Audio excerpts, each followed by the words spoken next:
40+ life এর আরও একটি ব্লগে সকলকে স্বাগত।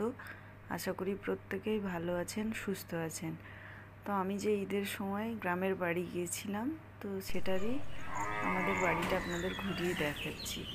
তো এই যে এটাই গেট, এটা দিয়ে আমরা বাড়ির ভেতরে ঢুকি। গেটের পাশে আমার শ্বশুরমশাই লাগিয়ে রেখেছে একটা তুলসী আর দুটো নয়নতারা। আর এটা আমাদের গ্রাম্য ভাষায় বলে চালা। তো এখানে একটা উনুন রাখা আছে, কোনো সময় মুড়ি ভাজা হয় এই উনুনে। এটা আমাদের কলপাড়, এখানে বাসন ধোয়া হয়। এখানে একটা গন্ধরাজ লেবু, নয়নতারা, একটা পেয়ারা গাছ,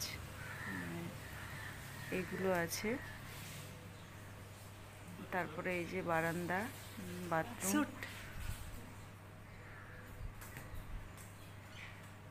আর এখানে আমাদের হয় বারান্দাতে গ্যাস রাখা থাকে, এখানে রান্না বান্না হয়।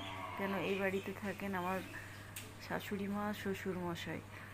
আর এটা আমার মায়ের মানে শাশুড়ি মার ডাইনিং টেবিল প্লাস ভাড়ার ঘর, সব রকম বলতে পারেন।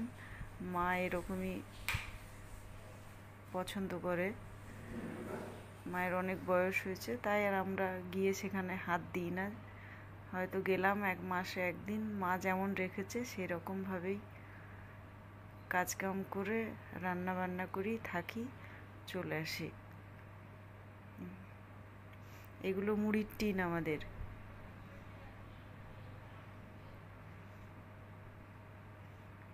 এটা এলাম নিচতলায় আর একটি ঘরে। এই ঘরে আমার শাশুড়ি মা, শ্বশুরমশাই দিনের বেলায় থাকেন, কেন উপরের দিনে প্রচণ্ড গরম, আর ওখানে তো কোনো এসি নেই। ওই জন্য এই চৌকিতেই বিছানা করা আছে, এখানে ওনারা ঘুমান। আর এটা ওনাদের দেওয়ালের একটা আলমারি। আর এটা হচ্ছে মায়ের কিচেন। কিচেন তো বলবো না, কোনটা থেকে কি ঘর। এটা আমাদের 100 বছরের পুরনো শোকেস, মানে আমার শ্বশুর মশাইয়ের মায়ের হাতের এটা।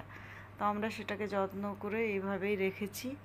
আর মায়ের হাঁড়ি কুড়ি মা এইভাবেই রাখেন, মানে সব সময় যেন হাতের কাছে মায়ের জিনিস পাওয়া যায়। মা কোটোর ব্যবহার করে না, ঢাকনা খুলতে কষ্ট হয় বলে সবই হাঁড়িতে ভরে রাখে।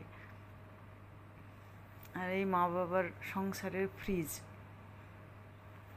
আর এই চৌকিতে আমরা শীতকালে বসি, রোদ নেওয়া হয়, আবার গরমের দিনে বসেও সবজি টবজি কাটা হয়। এবার উপরে চলুন, নিয়ে যাই।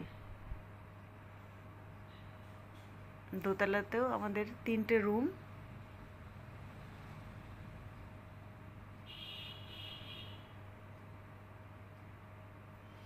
এই যে এই দিকের বারান্দাটা দেখছেন, আর এই রুমটা, এটা হচ্ছে রাত্রিবেলায় আমার শ্বশুর মশাই, শাশুড়ি মা এই রুমেই ঘুমান। যেমন করে বাবা রাখেন, বাবার জিনিস এরকমই থাকে। মশারিটা এইভাবেই থাকে, কেন মানে রাত্রে টাঙাতে সুবিধে হয়। আর এটা একটা বারান্দা, বারান্দা থেকে ওই যে সব দেখা যায়। ভেতরের বারান্দা, এটা খুব একটা চওড়া না।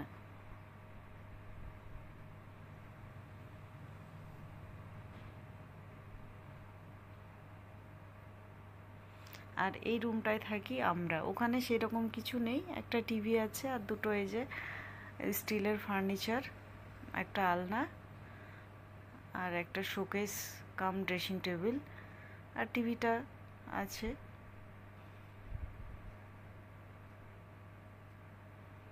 আর পুরোনো দিনের বাড়ি তো, তাই জানলাগুলো একদম উপর থেকে নিচ পর্যন্ত হয়ে আছে।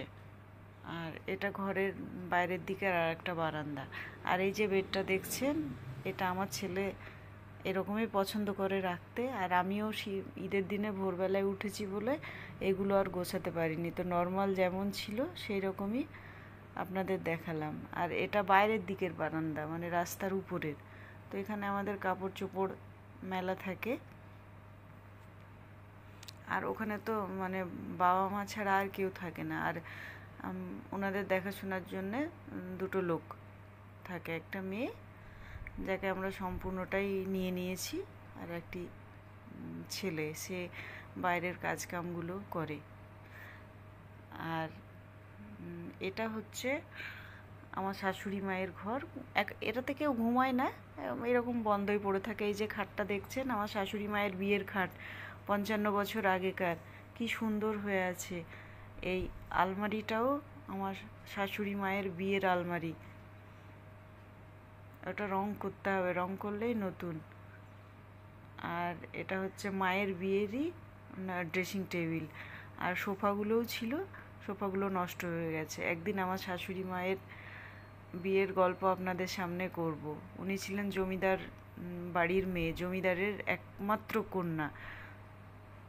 আর এটা মায়ের বিয়ের আলনা কিন্তু। আর এইদিকে আছে আমাদের ওয়াশরুম।